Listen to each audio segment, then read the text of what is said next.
Bismillahirrahmanirrahim. Alhamdulillahi Rabbil Alamin. Wassalatu wassalamu ala ashrafil anbiya'i wal mursalin. Nabina Muhammadin wa ala alihi wa ashabihi wa man tabi'ahum bi ihsanin ila yaumiddin.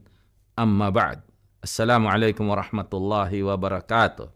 Waalaikumsalam warahmatullahi wabarakatuh. Okay. So dahil nandito tayo ngayon, malapit ng Ramadan, ay subhanallah, karamihan sa mga kapatid natin ay mga bago pa lamang sa Islam. So sa inyo na mga bago pa rin lang sa Islam ay nandito ako para tulungan po kayo kung ano yung mga concerns ninyo sa Ramadan para nasa ganun ay hindi masayang yung isang buwan ng pag-aayuno natin. Dahil kapag nasayang ito, wala tayong nagpagod lamang tayo kung hindi natin magampanan ng maayos. Katulad nga sabi ni Prophet Muhammad sallallahu alaihi wasallam, sabi niya, maaring ang taong nag-aayuno ay wala siya makamtan sa kanyang pag-aayuno kundi ang gutom at ang uhaw. Dahil hindi niya ina-observe yung mga etiquettes of fasting. Sabi pa niya, maaring ang taong nagpuyat sa gabi o hindi natulog sa gabi ay wala siya nakamtan kundi antok at pagod lang dahil hindi nga niya ina-observe yung tinatawag na etiquettes of Qiyamul Layl. So dahil nandito naman lang kayo, ay may mga gusto kayong itanong at lilinawin natin inshallah for your benefit at benefit din ng mga Muslim, inshallah tanggapin ni Allah sa atin ito at upang magampanan natin ang ating obligasyon na kanya pinag-utos sa atin. Ano pinag-utos ni Allah sa Quran? Sabi niya, ya ayyuhalladhina amanu kutiba alaykumus siyamu kama kutiba alal ladina min qablikum la'allakum tattaqun. O kayo mga mananampalataya, ang pag-aayuno ay pinag-utos sa inyo, itinakda sa inyo katulad ng pag-utos at pagtatakda sa mga nauna sa inyo upang sa ganoon ay mapapabilang kayo sa mga matutuwid. So, ano yung sinong una magtatanong sa inyo? Assalamualaikum warahmatullahi wabarakatuh. Waalaikumsalam warahmatullahi wabarakatuh. Ang unang katanungan ko po ay, ang pag-ayuno po ba ay tungkol lamang sa pagpipigil sa pagkain at pag-inom? Okay. Bismillahirrahmanirrahim. Ang pag-aayuno ay linguistically, a psalm. Ito ay ang pagpipigil. Kaya nga, dalawa ang kondisyon sa fasting. Okay? Aniya wal imsak.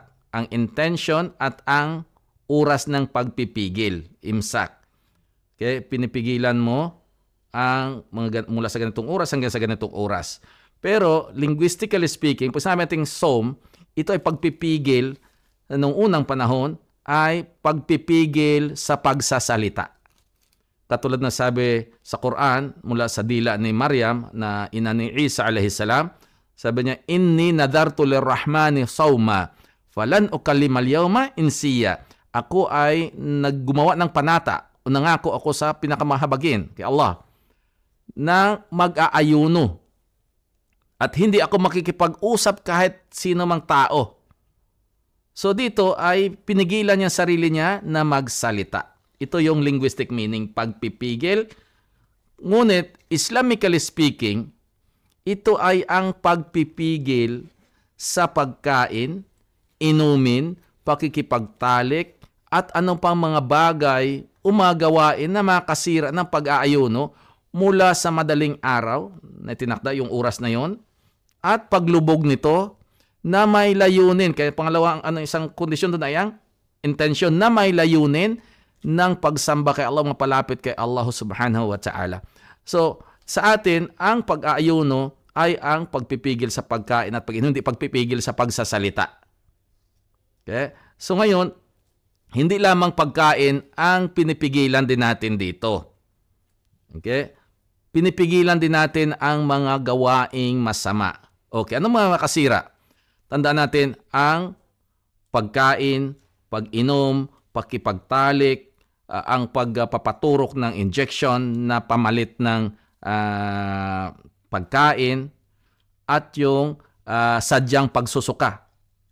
Kasi talagang sadyang masuka para mabakante yung tiyan mo para marami kang makain sa iftar, makasira yon. Okay? At ang pagdating ng buwan ng dalaw ng babae. Yun ay isa sa mga makakasira. Pero mayroong mga gawain na makakabawas ng gantimpala ng pag-aayuno. kasama na doon ang pagsasalita ng hindi maganda, pagkilos ng hindi maganda.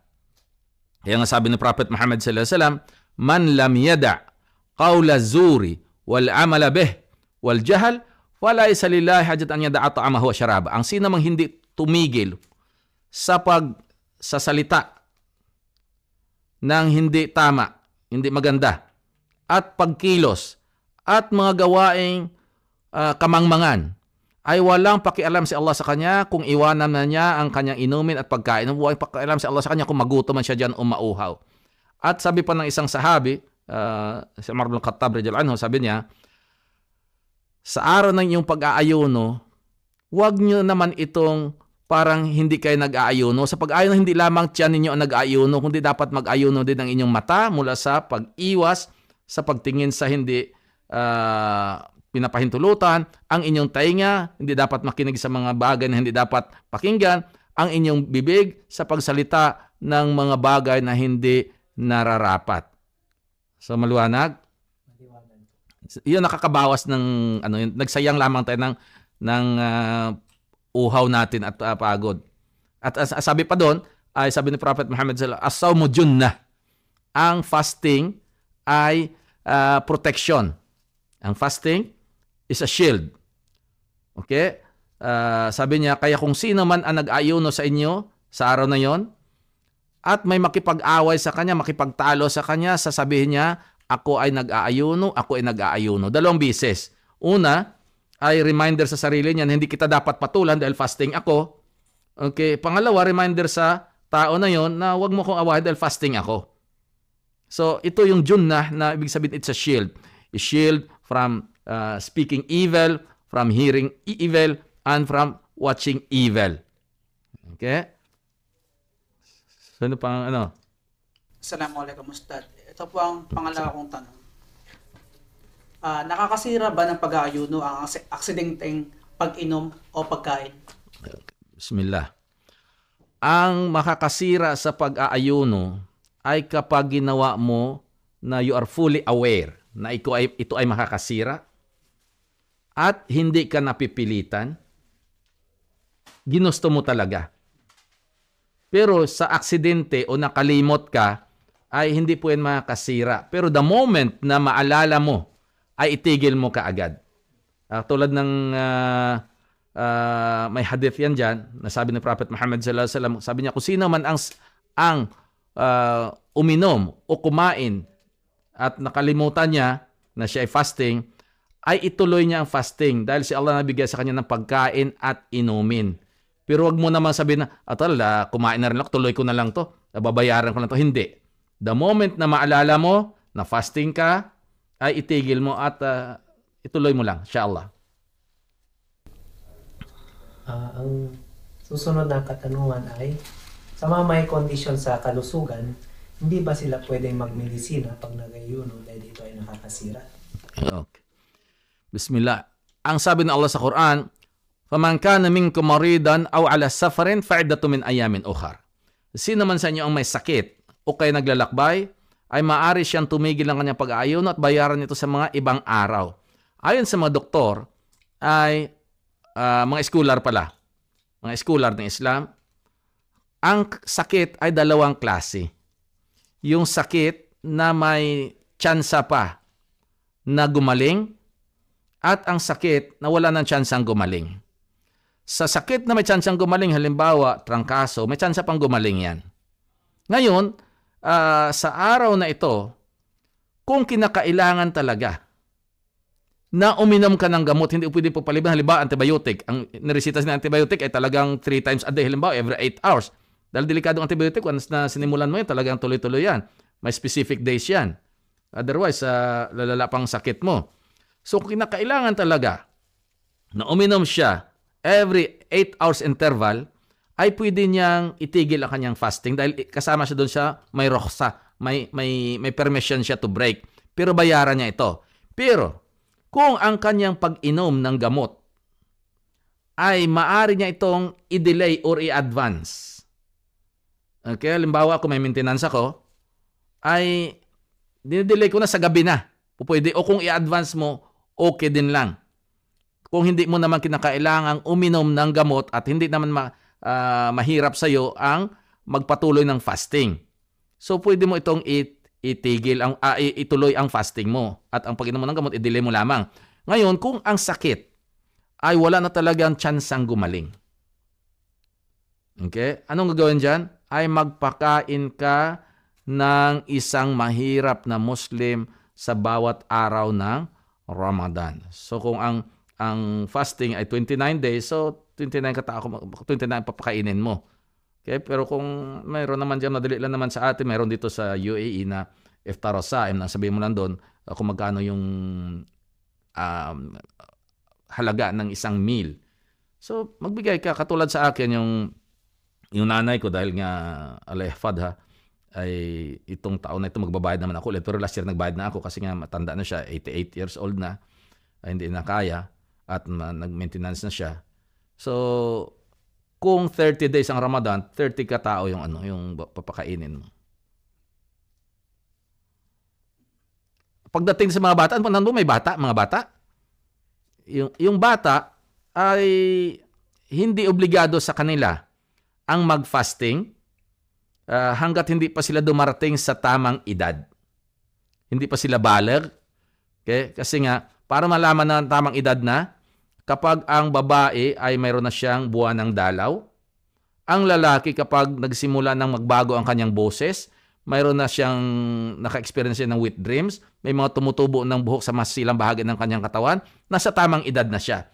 Pero yung mga 7 years old, 5 years old, ang ginagawa ng mga salaf, yung mga naunang mga Muslim, mga matutuwid na mga ninuno natin, ay tinitrain nila ang kanilang mga anak na mag-fasting sa murang edad upang sa ganun kapag naging obligatory na sa kanila, ay maging madali na sa kanila. At ito ay nililibang nila, binibigyan nila ng mga laruan upang makalimutan yun ang gutom. Pero they are not obliged to make it up. Kasi nga bata pa sila obligatory. So ano pa? Ang susunod na tanong, Ustad, pangkalahatan, lalo na sa mga bagong mga Muslim. Ang tanong, Ustad, sa buwan ng Ramadan, hindi po ba pwedeng uminom ng tubig? Okay. Sa buwan ng Ramadan, liwanagin natin. Ang hindi pwedeng uminom ng tubig sa araw. Pag natawag na yung adhan sa umaga, hindi ka talaga pwedeng uminom ng tubig kung wala kang dahilan. Sabi nga natin doon ay kung may sakit ka, kailangan mo inom ng gamot, kailangan mo inom ng tubig, pero exempted ka na doon. Pero kung talaga yung wala ka namang dahilan, ay hindi ka talaga pwedeng uminom ng tubig sa araw, katulad ng pinagpipilitan na nakausap natin doon na kaya kong umiwas sa kanina sa center na nagsyahada. Kaya daw niya hindi kumain pero yung pag-inom ng tubig ay hindi talaga. Hindi. Talagang ano pang silbi ng nag-fasting ka kung uinom ka lang naman ng tubig, kasi ang tubig essential ito eh. Okay? Ang tao can survive for 1 month to 52 days without food as long na may tubig siya. Pero isang linggo wala siyang tubig ay delikado siya. Ako nasubukan ko personally ay 18 days puro lamang tubig. So So dito nasusubukan yung patience mo. Ang gagawin mo lamang sa gabi ay uminom ka na ng maraming tubig. Sabi nila pag uminom ako ng tubig kasi ihi naman ako ng ihi, mas maganda yon. May medical benefit yon. Kasi nililinis mo yung toxin sa katawan mo, nilalabas mo sa pamagitan ng iyong ihi. Kaya huwag kayo uminom ng maraming tubig. Nililinis, cleansing lamang, cleansing din yon sa physical. May physical benefit and health benefit ang fasting. Pero sa gabi po pwede. Ang fasting ay sa araw lamang. Hindi ka tayo katulad ng mga naunang mga tao na nag-fasting sila tuloy-tuloy. Okay? Ito'y pinagbabawal ni Prophet Muhammad sallallahu alaihi wasallam. Tawag doon ay saum wisal. Yung hindi nagbe-break. Okay? Pinagbabawal niya. Pero ginagawa niya. Sabi niya, huwag kayong mag-practice ng saum wisal yung tuloy-tuloy. Hindi nagbe-break. Okay? Sabi ng mga tao, sabi niya, Ya Rasulullah, bakit ikaw ginagawa mo? Pinagbabawal mo sa amin, tapos sa iyo ginagawa mo. Sabi niya, kaiba ako kaysa inyo. Kasi sa gabi, pinapakain ako at pinapainom ng aking Panginoon. Okay, so pwede siya. Kaya nga pinagbawal niya rin ito, ang fasting na tuloy-tuloy sa umusal. May 3 lalaki na lumapit sa asawa niya at nagtanong kung ano yung private life ni Prophet Muhammad sallallahu alaihi wasallam. So kinuwento ng asawa niya kung ano siya sa bahay, personal na buhay niya, parang minaliit nila sarili nila. Sabi nila, saan tayo kumpara sa propeta sallallahu alaihi wasallam? Sabi niya, simula ngayon, sabi ng isa, simula ngayon, hindi na ako matutulog sa gabi, magdarasal na lamang ako sa gabi. Sabi naman ng isa, simula ngayon, hindi na ako magbe-break, magfa-fasting na lang ako.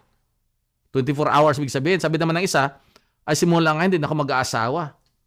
So narinig ni Prophet Muhammad sallallahu alaihi wasallam, sabi niya, Subhanallah, sa lahat ng tao, ako na may pinakamalaking takot kay Allah. Pero ako ay nagdarasal sa gabi at natutulog naman.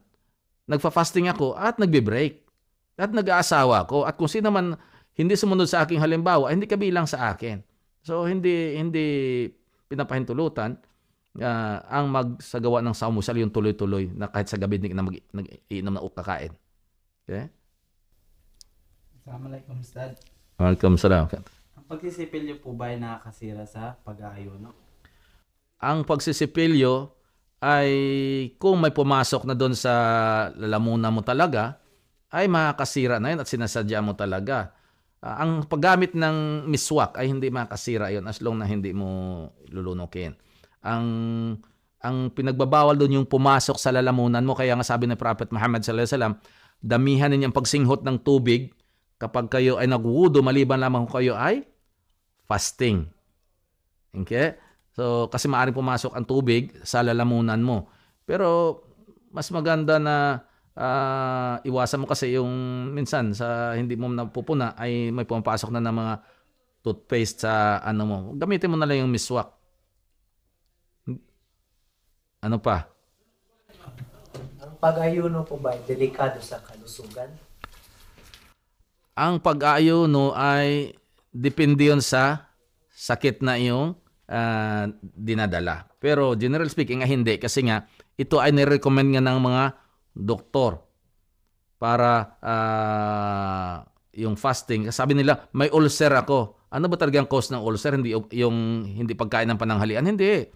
Ang cause ng ulcer ay acidity yun. Mahilig ka sa soft drink, mahilig ka sa kape, mahilig ka sa kung ano-ano dyan na nagkukos ng acid, yun ang ano mo. Pero may mga gastro, depende naman yon sa recommendation ng doktor mo. Okay? Pero generally speaking, hindi ito makakasira ng kalusugan natin. May benefit nga ito eh. Parang pinapahingahan mo nga yung ano mo, yung bituka mo eh. Kasi yung bituka mo, mas malambot pa yan kaysa ano mo, sa ano ba yan? Sa gulong ng sasakyan, yung araw-araw yung gulong gamitin mo. Ano mayroon? Madali makalbo yun. So pahingahan mo naman. I-release mo yung mga toxin sa katawan mo. Ano pa? Susunod na lang po, Ustad. Lahat po ba ng Muslim ay isang paraan ng pag-aayuno? Lahat ng mga Muslim is ang paraan ng pag-aayuno. In what way? Kung ang pinag-uusapan natin dito as a religion, then isa talaga kasi ang kondisyon ng pag-aayuno ay intention at abstention. Pero may mga Muslim na iba-iba yung pamaraan nila sa kanilang mga pagkain, ano binibreak nila, ano yung mga sinasahor nila. Depende po yun. Pero generally speaking ay iisa ang pamantayan ng fasting. Tandaan natin ito, intention at abstention. Maaring magkaiba ng time zone. Di ba? Iba yung fasting nila. Alam, nag-fasting sila sa Pilipinas, natutulog ka pa rito kasi advance sila ng 4 hours. So, ang ano dito ay yung dalawang kondisyon na yon. Ang pag nag-ayuno ka po ba, Sad, ay sigurado makakapunta ka sa paraiso at mapapatawad ang mga kasalanan mo? Grabe naman yan. Marami namang gawain na makapasok tayo sa paraiso at mapapatawad ang ating mga kasalanan. Yes, kabilang na doon ang pag-aayuno. Pero tandaan natin, kung na-observe mo ang mga etiquettes ng fasting, maaring ito. Okay? Kasi nga, sa paraiso, mayroong pintuan doon. Kasi may walang pintuan ng paraiso, di ba? Isa doon ay ang Rayyan. Na ang tangi makakapasok lamang doon ay ang mga nag-aayuno. At tatawagin sila, ay nasa imun. Saan yung mga nag-observe ng pag-aayuno? Papasukin sila. So, ang ano natin doon, do you observe the etiquettes of fasting? Huwag mong anuhin na yung fasting mo as a ritual. No. Una-una ay intention, bakit ka nag-aayuno? Kasi para matanggap ang gawain natin na matuwid ay dapat may una with sincerity to Allah at according to the sunnah of Prophet Muhammad sallallahu alaihi wasallam. Maaaring nag-ayuno ka lang dahil mga magulang mo Muslim. O maaaring nag-ayuno ka lang dahil sa may ibang dahilan. Hindi naman for the sake of Allah. O for the sake of Allah pero kasalungat naman sa sunnah ni Prophet Muhammad sallallahu alaihi wasallam. So magiging walang silbi ang anumang gawaing pagsamba natin kung hindi ito pumasok sa dalawang kondisyon, with sincerity to Allah and accordance sa sunnah ni Prophet Muhammad sallallahu alaihi wasallam. Maraming paraan na makapasok tayo ng paraiso at makamtan natin ng kapatawaran. Pero sa Ramadan kasi, special din ito kasi nga, sabi ni Prophet Muhammad sallallahu alaihi wasallam, sabi niya, man sama Ramadana, imanan wa ihtisaban, gufira lahu ma taqaddama min dhanbi. Ang sino man ang mag-ayuno sa buwan ng Ramadan na may matibay na paniniwala. Naniwala sa Allah subhanahu wa ta'ala, naniwala sa Prophet Muhammad sallallahu alaihi wasallam ang huling sugo, at naghangad lamang siya ng gantimpala, ay papatawarin ang kanyang mga kasalanan. At isa pa, man qama Ramadana, imanan wa ihtisaban, gufira ma taqaddama min dhanbi. Ang sino man ang magdasal sa gabi sa buwan ng Ramadan na may matibay na paniniwala at naghangad lamang ng gantimpala, papatawarin ang kanyang mga naunang kasalanan. At man qama Lailatul Qadr. Okay? Ang sino man magdasal sa Lailatul Qadr na may matibay na paniniwala at naghangad lamang ng gantimpala, papatawarin ang kanyang mga kasalanan. So kapag ito ay na-observe mo, ang proper etiquette of fasting, ito ay magdadala sa inshallah biidnillah sa pagpasok sa paraiso. Dahil nga, ano ba purpose talaga ng fasting? Ang sabi ng Allah, ulitin natin, Ya ayyuhalladhina amanu, kutiba alaykumus siyamu kama kutiba alal ladhina min qablikum la'allakum tattaqun. O kayo mga mananampalataya, ang pag-aayuno ay inobliga sa inyo, pinag-utos sa inyo, itinakda sa inyo, katulad ng pagtatakda sa mga nauna sa inyo, upang sa ganun ay mapabilang kayo sa mga matutuwid.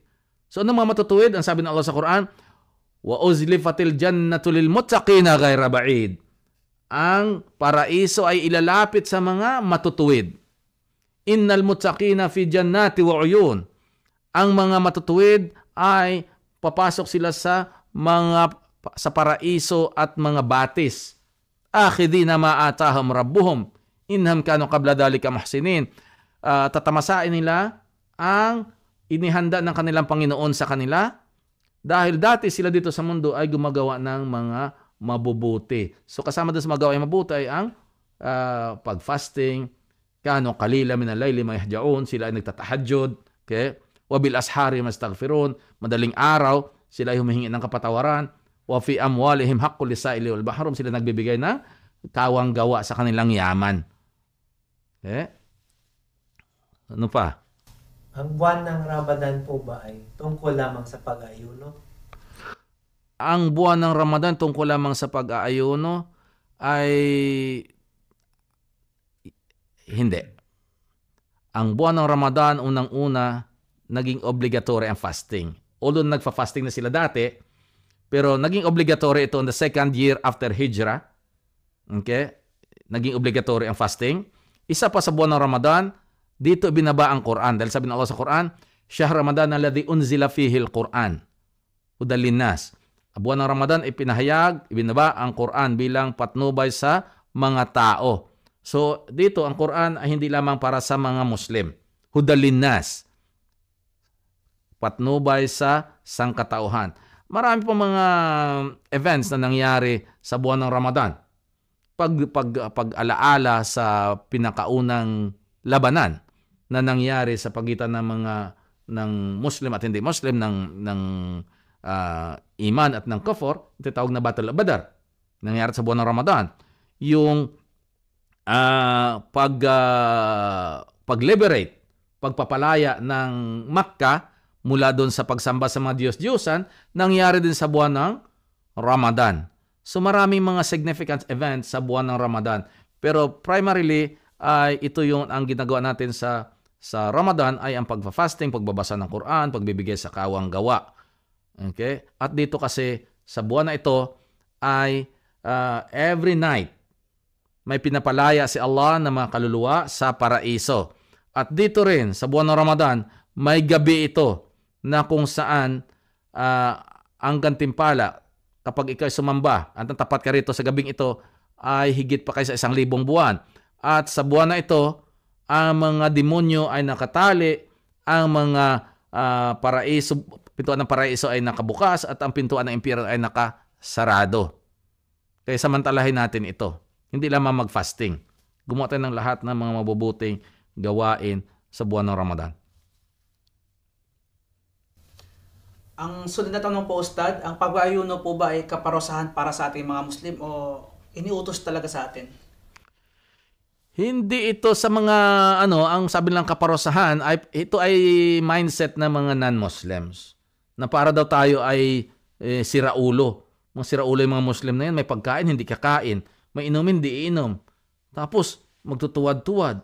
Ano yung pinaparosahan nila sarili nila? So, ito ay mindset ng mga taong mahina ang pananampalataya o wala talagang pananampalataya o nag-aangkin sila na sila ay naniniwala sa mga propeta nila pero hindi nila ginagawa. Katulad ng bakit? Ang tanong ko doon, bakit sa Kristyanismo, sa Kristyanismo ba walang fasting? Sa totoo lang, meron.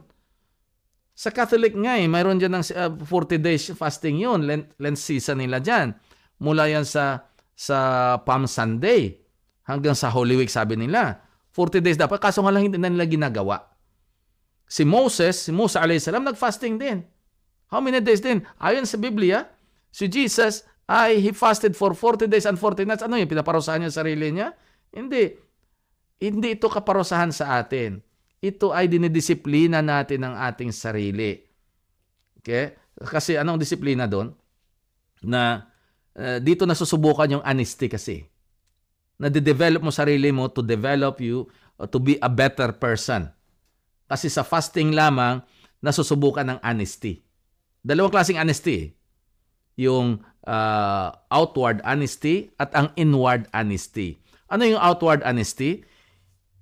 Outward honesty na nakikita ng mga tao na ginagampanan mo ang pagiging Muslim mo. Nakikita ka lang pupunta ng masjid. Nagbibigay ka sa kawanggawa, pupunta ka ng Hajj or Umrah. Sabi nila, Masya Allah. Brother na, napaka-religyoso. Nakita nila. Outward yun.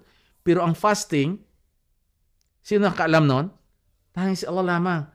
Dahil kung yung pagiging Muslim mo ay pakunyari lamang, nagkukunwari ka lang ng pagiging Muslim mo, okay, sama-sama ka sa amin. Halimbawa, punta naman. Sige, punta tayo masjid. Fasting ngayon. Fasting tayo masjid. Inagudo ngayon.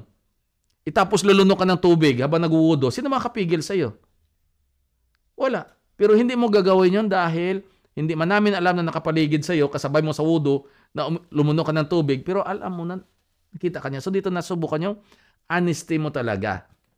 Kaya nga sabi ni Allah sa Hadith Qudsi, lahat ng gawain ng anak ni Adan ay para lamang sa kanya. Kullu amal ibn Adam lahu. Okay? Illa sawm fa innahu li wa ana ajzibe. Maliban sa fasting dahil ito para lamang sa akin at ako mismo magbibigay ng gantimpala sa kanya. Okay? Sabi niya sa Hadith Qudsi, wada'a syahwatahu, ang kanyang desire dahil lamang sa akin. Okay? So dito na susubukan yung disiplina mo sa sarili mo kapag nagfa-fasting ka. Hindi yan kaparosahan. Kasi bakit mo disiplina? Dumating man, halimbawa, yung panahon na, alam mo naman, may babae nagyaya sa'yo. Natukso ka ngayon. May babae na bawal nga, sumama ka. Tinutukso ka ngayon. Masasabi mo sa sarili mo, sino ka? Napigilan ko ang sarili ko sa halal. Asawa ko, hindi ko nga tinabihan sa buwan ng Ramadan. Ito pa kaya hindi ko asawa? Na hindi ko pwedeng ipagpalit ang 30 minutes na pleasure for an eternal punishment in hell. So dumating man yun ang alak. Napunta ka doon sa mga kakilala mo, nag-iinuman sila, tapos yayayain ka uminom ng alak. Ano masasabi mo sa sarili mo? Naiwasan ko nung Ramadan isang buwan yung halal. Ito pa kayang harap? May pinuntahan ka ng baboy. Ang ulam baboy, tinutokso ka. Oh, kain na, sarap ng baboy. Ano masabi mo sa sarili mo? Naiwasan ko ngayon yung halal ng buwan ng Ramadan isang buwan. Ito pa kaya? So dito mo nagkaroon ka ng ma-develop mo sarili mo to discipline yourself. Kasi nga, ang disiplina magsisimula sa sarili natin. Ang sabi ng Allah sa Quran, Inna Allah la yughayyiru ma biqaumin hatta yughayyiru ma bi anfusihim. Allah will not change the condition of people until they will not change their own self first. So dito sa Ramadan, ang Ramadan parang school yan. Tinetrain tayo. Okay? So hindi yung kaparusahan ha. Dinedevelop mo sarili mo. Ang pagsasalita po ba ng masama ay nakakasira nga sa pag-ayuno? Hindi nakakasira pero nakakabawas. Nakakabawas kasi ang makasira ng fasting, yung pagkain, pag-inom, pakipagtalik, ang pagpapakuha ng dugo, yung hijama, yung cupping, ang pagpaturok ng pamalit pagkain, pagsusuka na sinasadya. Ito yung makasira na ginawa mo intentionally and you're fully aware. Hindi ka napipilitan. Pero hindi kabilang doon yung ang pagsasalita ng masama. Pero yun nga, makabawas ng gantimpala. Kasi sabi nga ni Prophet Muhammad ulitin rin sinabi niya, ang sino mang hindi tumigil sa pagsasalita ng masama, pagkilos ng hindi maganda, walang pakialam si Allah sa kanya kung magutom man siya o mauhaw. Okay? Ito, Ustad. Ang pag-aayon po ba ay para lamang sa mga Muslim? Ang pag-ayon para lang sa mga Muslims, hindi. Sabi ng Allah sa Quran, Ya ayyuhalladhina amanu kutiba alaykumus siyam kama kutiba alladhina min qablikum la'allakum tattaqun. Ang pag-ayon na inobliga sa inyo, kayong mga tagasunod ni Muhammad sallallahu alaihi wasallam, mga Muslim, kayong mga mananampalataya, katulad ng pag-obliga sa mga nauna sa inyo. So, may mga ibang relihiyon din na nagfa-fasting sila. May mga Hindu nagfa-fasting din, mga Buddhist nagfa-fasting din, mga Christian nagfa-fasting din. Pero iba-iba ang reason ng fasting nila. Okay? Ang pagpa-fasting na tawag natin na ibada, nakatanggap-tanggap kay Allah, ito yung sa ating mga Muslim. Kasi pagdating ni Prophet Muhammad sallallahu alaihi wasallam, wala ng sharia, batas na gagamitin kundi ang sharia ni Muhammad sallallahu alaihi wasallam. Hindi na yung sharia ng naunang propeta. Yun na po ang huling katanungan, Ustad. Jazakallahu khairan. Iyak siya. So hanggang dito na lamang. Subhanakallahumma bihamdik. Ashhadu an la ilaha illa ant. Astaghfiruka wa atubu ilaik. Assalamualaikum warahmatullahi wabarakatuh.